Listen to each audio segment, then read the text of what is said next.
Salut les amis, nous sommes dans la neuvaine de Pentecôte et nous voulons vraiment terminer cette neuvaine de Pentecôte, ces 9 vidéos catéchèses sur charisme et fruits de l'esprit. Aujourd'hui, nous allons voir les manifestations de l'unique fruit de l'esprit, la bonté, la fidélité et la maîtrise de soi. C'est parti!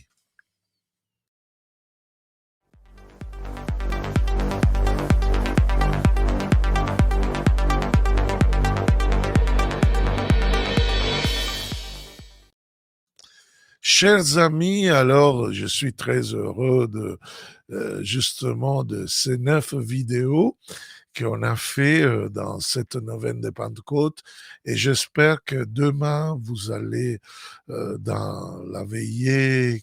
Bon, si vous n'avez pas dans votre paroisse un groupe, etc., il y a la veillée du charisme le soir, la veillée œcuménique dans la puissance du Saint-Esprit pour recevoir le baptême, l'effusion du Saint-Esprit.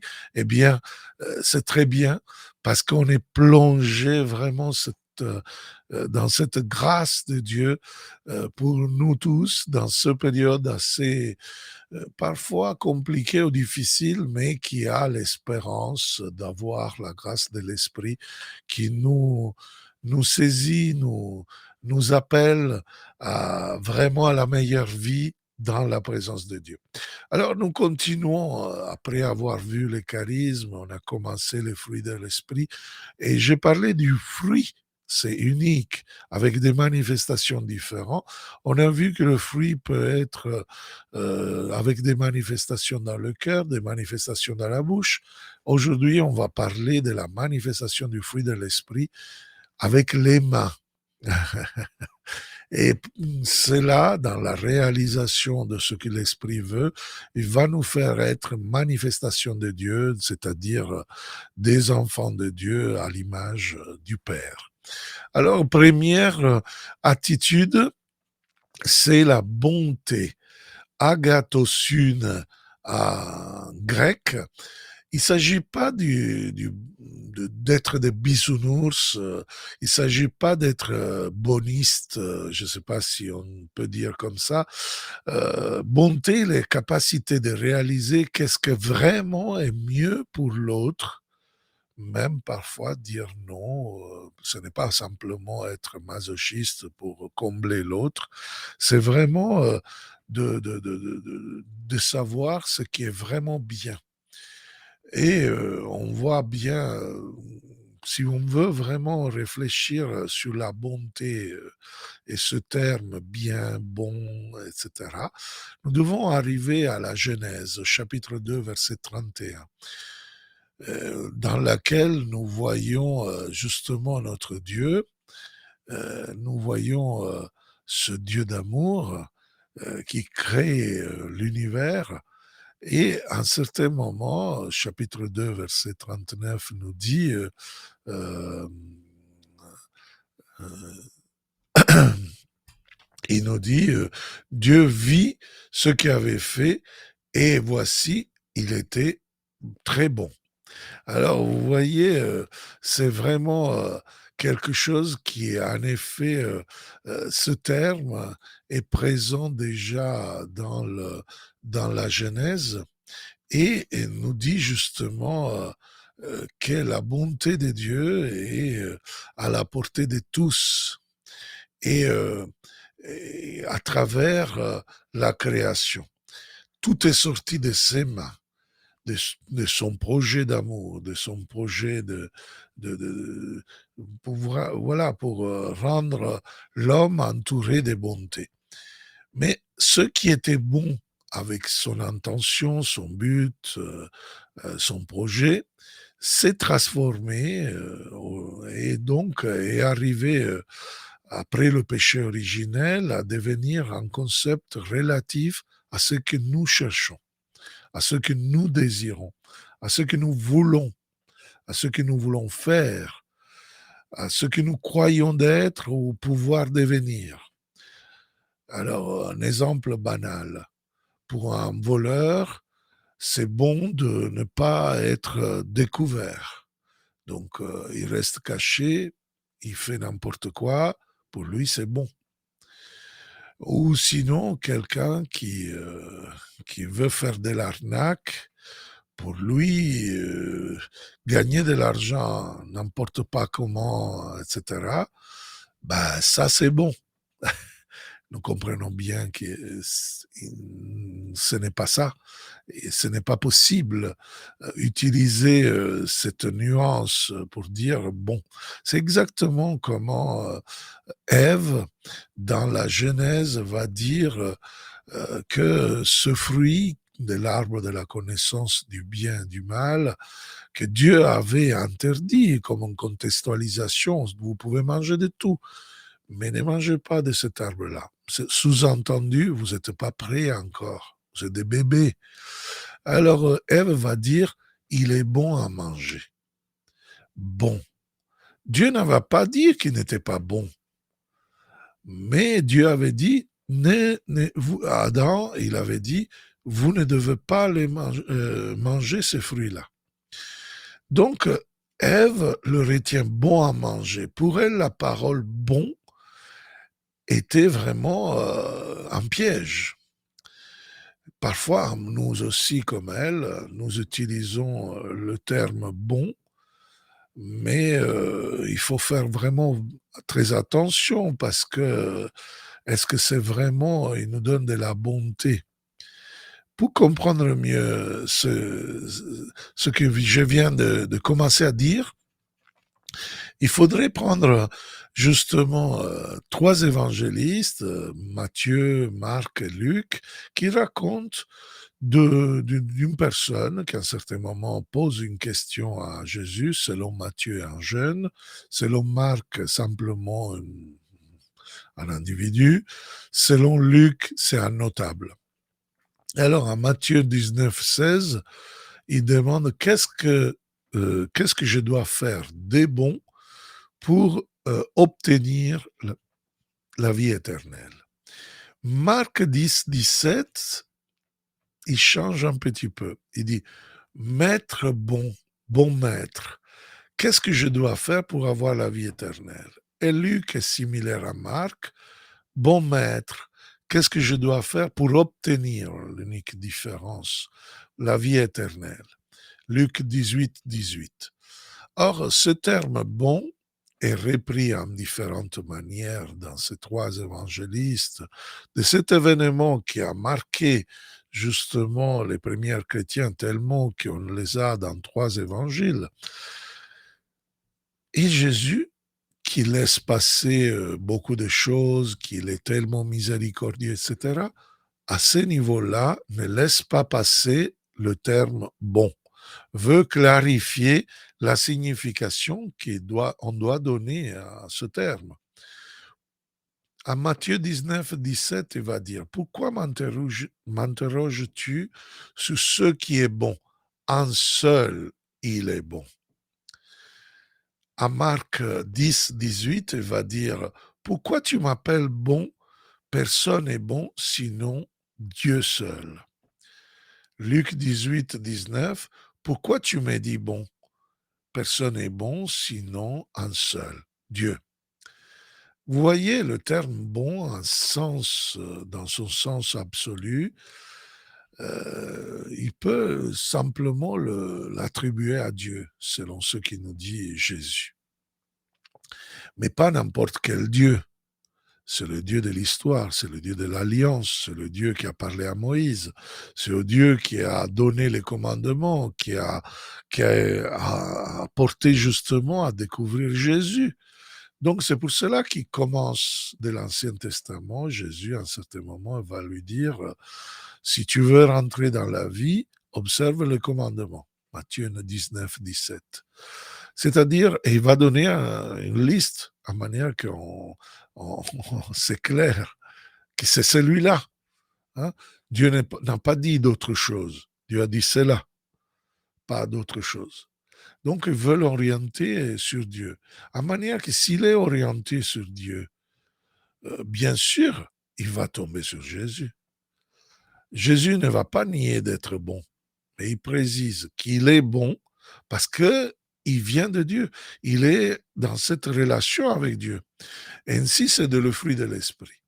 La bonté comme manifestation, comme attitude du fruit de l'esprit vient justement de notre relation avec l'inhabitation de la Sainte Trinité, au Père, au Fils et au Saint-Esprit. Et donc, c'est le fruit de l'esprit que me permet d'être uni à Dieu. Si je suis bon, alors je suis uni à Dieu et on est disposé à faire ce que Dieu il demande. Euh, Dieu seul est bon. La bonté, la qualité de Dieu. Donc, en faisant attention, en faisant clarté sur la bonté, nous pouvons voir justement que toutes les choses que Dieu fait sont bonnes. C'est par définition. Hein. Dieu est bon parce que pardonne, Dieu est bon parce qu'il aime, parce qu'il compatit. Donc, c'est bon pardonner, c'est bon la compassion, c'est bon l'amour. Et moi, je ne peux pas juger Dieu comme bon si après je ne peux pas pardonner, je ne veux pas être dans la compassion, je ne veux pas aimer tous ceux qui, lui, me demandent d'aimer.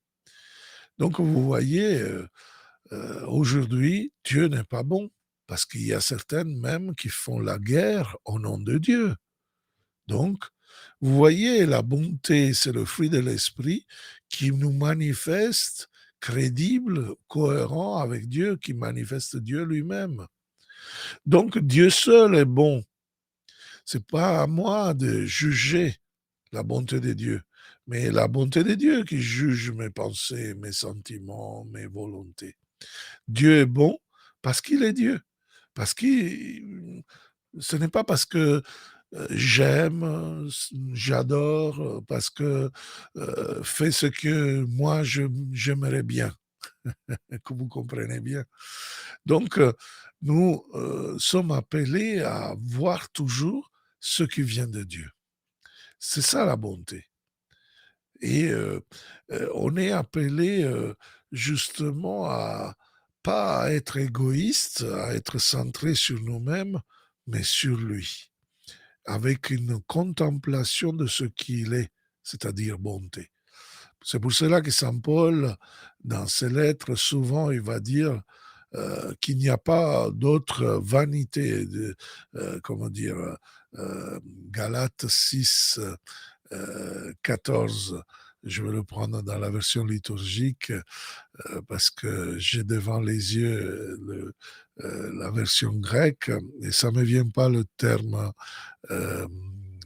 comment dire, français. Donc, c'est Galates, euh, alors, Galates 6, 6, 14.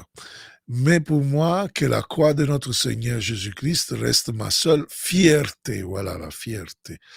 Par elle, le monde est crucifié pour moi et moi pour le monde. Donc, il n'y a pas que la fierté de la croix. Dans 1 Corinthiens 1er chapitre 23e verset, il dit, nous prêchons Jésus crucifié. Jésus, c'est le bon maître qui ne porte pas des choses bonnes, mais qui nous amène à faire cette relation particulière avec le Père dans le Saint-Esprit. Alors, vous voyez, la bonté, alors, sera la vie de Dieu en nous. Son amour qui s'exprime dans la miséricorde, pourquoi pas dans la fermeté, dans la douceur, dans la sériété. C'est-à-dire, la miséricorde ne ça veut pas dire que Dieu, il permet tout, mais c'est vraiment suivre sa volonté. Grâce à ce fruit de l'esprit, je deviens participe de Dieu qui vit en moi.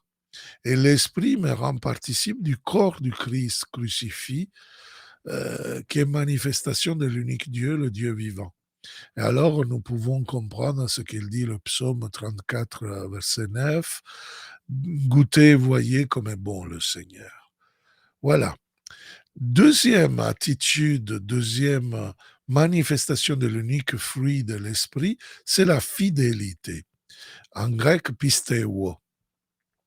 C'est la vertu de la fidélité, ou mieux, la confiance propre de l'amour, comme dit Paul à 1 Corinthiens 13, 7, la charité croit tout. Et donc, c'est un rapport de confiance et en même temps, c'est justement un rapport qui nous rend vraiment confiés à quelqu'un, c'est-à-dire à Dieu, et nous donne justement d'être sûr de,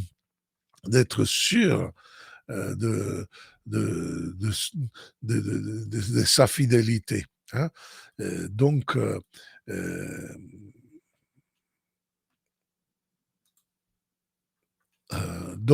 nous donne la capacité d'être fidèle à la suite de la fidélité de Dieu. Donc, le terme grec nous met la fidélité pas simplement dans une relation, mais aussi dans nous-mêmes, dans la confiance profonde. Et on le voit parce que ce terme pisteuo a une multiplicité de significations et d'attitudes. Donc, l'homme, sa vie peut changer selon les situations et la fidélité, il va nous aider justement, le style particulier du chrétien, habité, pardon, habité du Saint-Esprit et qui présente des différents aspects. Si nous savons que Dieu existe, si nous avons mis notre confiance en lui, même si nous avons des difficultés, même si la vie est difficile, même si on a des choses compliquées à vivre, nous savons que nous pouvons nous appuyer sur lui et avoir confiance en lui. Au contraire, naturellement, si Dieu est toujours constamment activé dans notre vie, ben, nous sommes tranquillement dans cette confiance sans devoir rappeler un peu cette fidélité. C'est un peu comme un enfant dans les bras de sa maman ou son papa, il arrive à dormir même, donc il n'a pas besoin de se préoccuper de quelque chose. La fidélité, donc, comme unique fruit de l'esprit, est aussi comme une foi. On a vu la foi charisme, donc don, qui produit des résultats dans notre service, dans notre ministère aux autres. Là, on va voir plutôt la fidélité, la foi qui devient fruit de l'esprit à manière naturelle, comme si nous sommes habités par Dieu. Donc ce n'est pas simplement une espèce de quelque chose que nous devons rechercher à chaque fois, je dois croire en Dieu, c'est quelque chose de naturel à moi qui prend au sérieux cet amour du Père, qui s'appuie sur sa fidélité, qui arrive jusqu'à reposer comme un bébé dans les bras de son papa ou de sa maman. Donc, cette manifestation du fruit de l'esprit, il nous permet en effet, guérir notre manière de vivre. Il change, il transforme même les préoccupations, même les problèmes, parce qu'il nous fait sentir dans la paix, dans le repos. Vous voyez comme les manifestations sont très liées. L'homme qui est fidèle, qui a confiance en Dieu, commence à vivre dans une manière différente. Et cette particularité, cette diversité, la vit vraiment déjà dans son cœur, où trouve paix, repos, mais cette foi va guérir les croyances qui parfois vont dehors à travers les blessures de notre existence Et ces croyances, parfois, nous empêchent de croire vraiment en Dieu, à ce Dieu d'amour. Et parfois, par exemple, si nos parents, voilà, normalement, nos blessures viennent de la famille et des premières années de notre existence, de nos parents, papa, maman. Et là, ils vont former un caractère à nous, en quelque sorte, un automatisme à nous. Eh bien, dans le moment où vraiment nous recevons du Saint-Esprit et cette attitude de la fidélité, nous voyons que ces croyances, ils vont partir, ils vont être transformés et nous voyons vraiment que Dieu habite. Pas simplement, c'est un concept, ce n'est pas simplement quelque chose à apprendre ou je ne sais pas quelle autre chose que je dois mettre en pratique pour être, voilà, à sa suite. C'est vraiment quelque chose que je tiens compte parce qu'elle est vraiment fondamental, central dans ma vie. Donc, la manière plus simple de rester vraiment sous l'influence du Saint-Esprit, c'est vraiment mettre en pratique cette attitude de la fidélité, cette confiance, qui n'a pas besoin de paroles.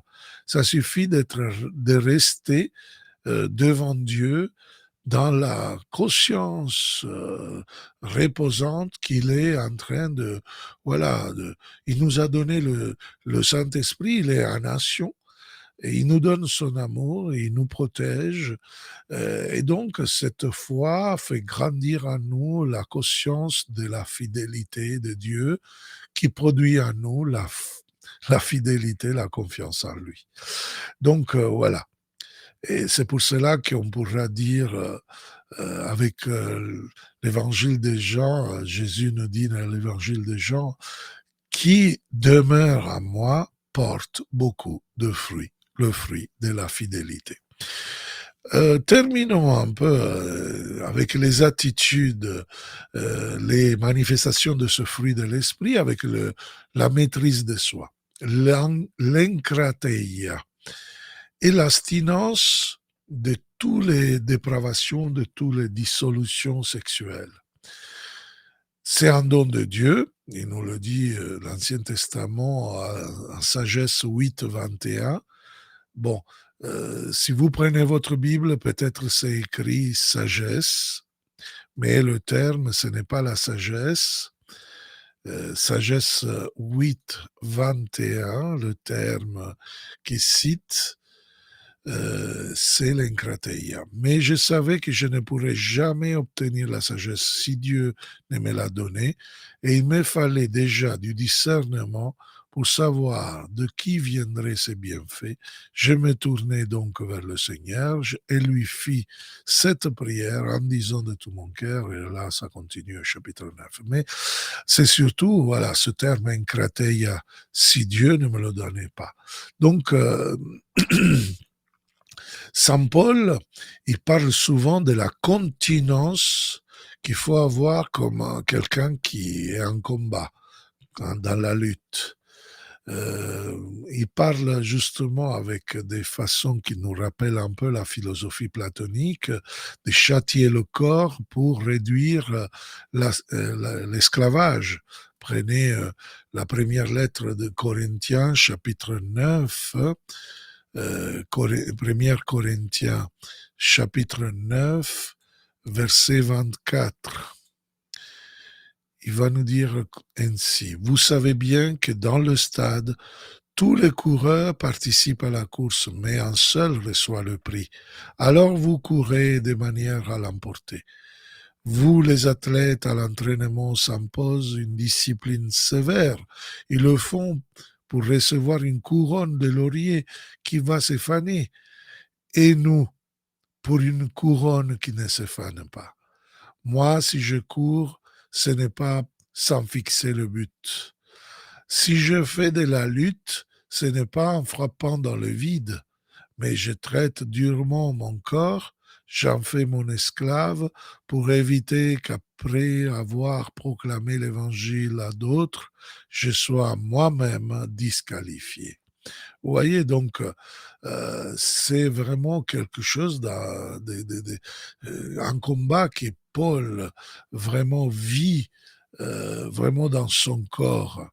Euh, Toujours dans la première lettre aux Corinthiens, chapitre 7, verset 9, Saint Paul va nous dire mais s'ils ne peuvent pas se maîtriser, il parle de ceux qui ne sont pas mariés, qui se marient, car mieux vaut se marier que brûler de désirs.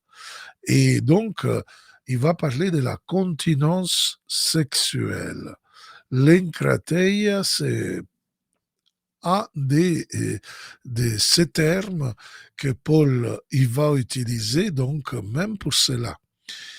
Donc, et exactement le contraire, quand il va nous parler en Galates 5, 20, 21 de tous les vices, quand il va dire justement en conduite, impureté, débauche, beuverie, orgie et autre chose du même genre.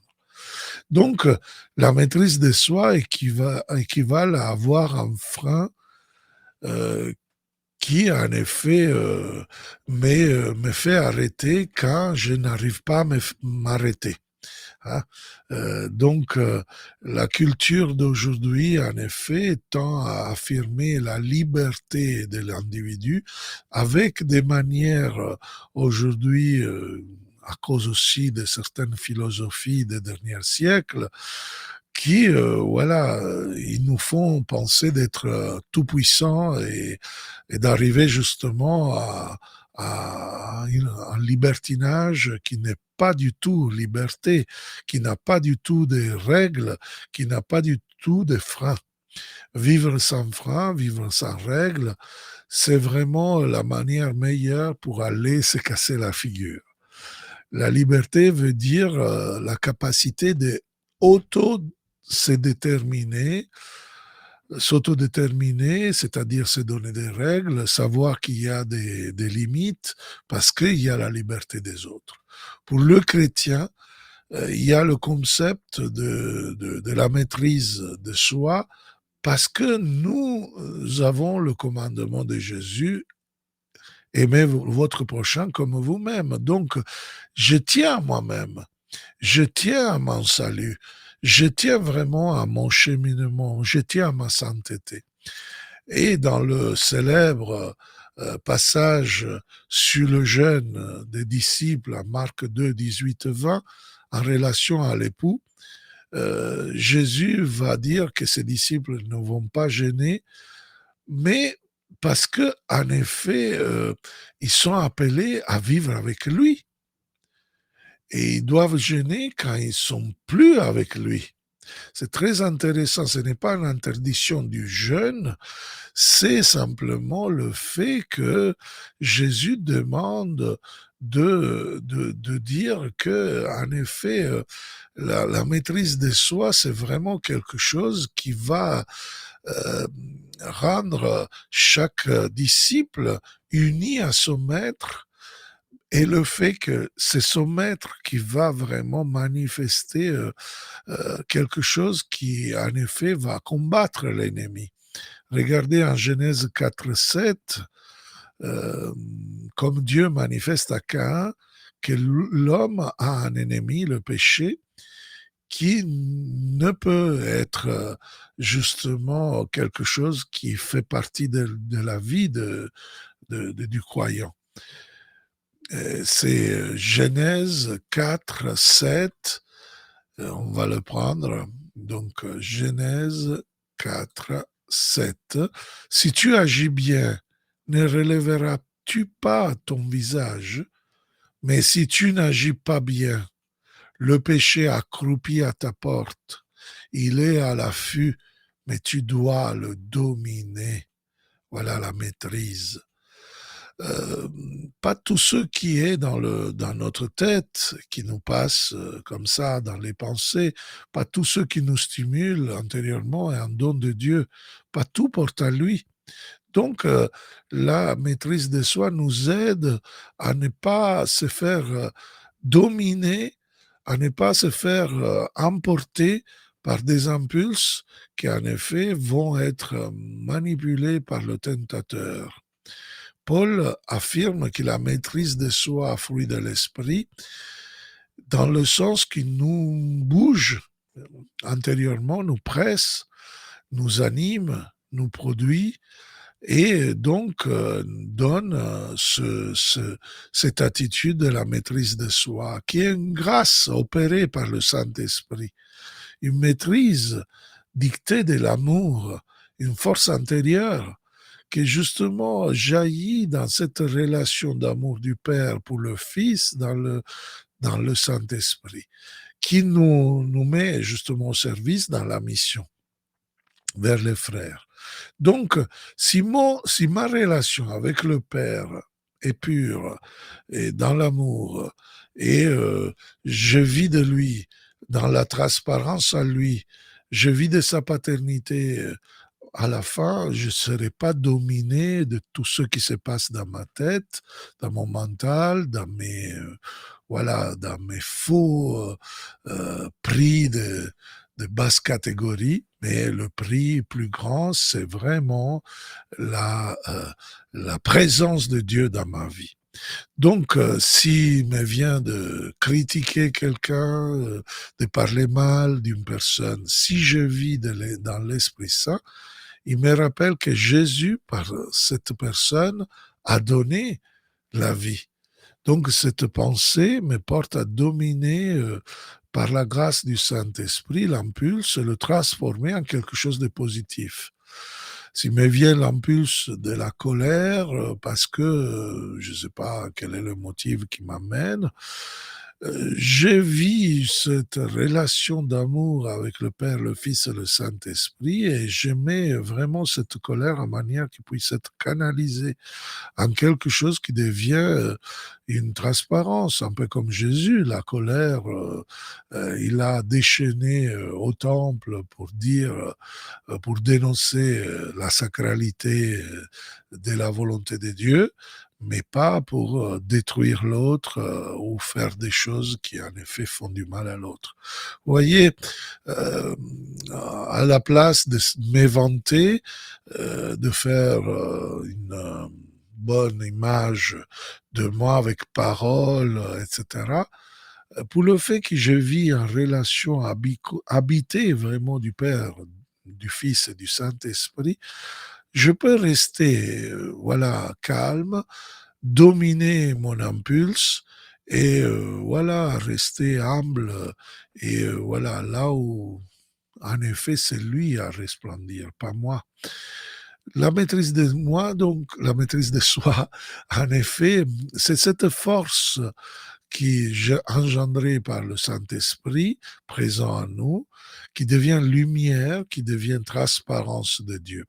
Et comme ça, nous pouvons dire avec 2 Corinthiens 3, 18, ce beau passage, et nous tous, le visage découvert, reflétant la gloire du Seigneur, comme dans un miroir, nous sommes transformés en cette même image, de gloire en gloire, selon l'action de l'Esprit du Seigneur. L'Esprit du Seigneur agit en nous et nous transforme, et nous prend tels que nous sommes, avec toutes nos réactions automatiques, parfois à cause de nos blessures, à cause de notre expérience du péché, et met en nous la force de les dominer, de les remplacer avec des actions différentes, nous donne à la place de réagir en manière automatique, à proagir à la présence de Dieu. L'Esprit Saint veut reproduire en nous, sur notre visage, l'image plus crédible du Seigneur. Voilà qu'est-ce que c'est la maîtrise de soi. Voilà qu'est-ce que c'est justement l'opposé à l'œuvre de la chair, c'est le fruit de l'esprit. Et frères et sœurs, vraiment, je suis très content d'avoir produit ces mm, ces 9 vidéos catéchèses sur le charisme, le fruit de l'esprit. J'espère que vous avez apprécié. N'hésitez pas de nous écrire, de nous dire un peu si qu'est-ce que vous en pensez. S'il y a quelque chose que voilà vous voulez nous partager, nous on est là pour apprendre aussi de vous et de partager aussi ces enseignements avec tous ceux que vous pensez ils ont besoin. N'hésitez pas à nous suivre, à mettre j'aime si vous avez aimé, le cœur, etc., à devenir follower des réseaux sociaux. On est partout, en YouTube, en Facebook, en Twitter, en LinkedIn, vous trouvez ces vidéos. Vous trouvez un podcast, donc en audio simplement sur Deezer, Spreaker, Spotify. Vous le trouvez pour qui a l'iPhone sur Apple Podcast ou sinon pour qui a le Samsung et d'autres téléphones avec Android sur Google Podcast. Vous voyez, nous faisons tout ça pour justement pour faire cette descendre ce réveil, cette nouvelle Pentecôte qui réveille nos cœurs, qui nous met vraiment en mouvement pour la mission, pour l'évangélisation. Seigneur Saint-Esprit, nous, je te remercie pour tous ceux qui, en effet, sont en train de vraiment regarder cette vidéo et aussi de pouvoir le partager, le faire arriver à d'autres, que cette Pentecôte nouvelle puisse se répandre sur ton Église et même sur toute l'humanité, même sur ceux qui ne te croient pas. Vraiment ce feu d'amour qui nous transforme, qui nous donne la force, qui nous donne le fruit de l'esprit, qui nous donne aussi le charisme, afin que la mission puisse être ordinaire, mais aussi extraordinaire dans la puissance de ta présence. Et Seigneur, merci pour tout ce que tu vas faire avec ces vidéos. Merci pour tout ce qui va décider dans son cœur de se mettre à ton service au nom de Jésus. Amen. Merci beaucoup, frères et sœurs. Voilà, avec cette neuvaine Pentecôte, je vous souhaite une bonne Pentecôte et n'hésitez pas vraiment à être ce que l'Esprit vous révèle que vous soyez. Ciao, soyez bénis.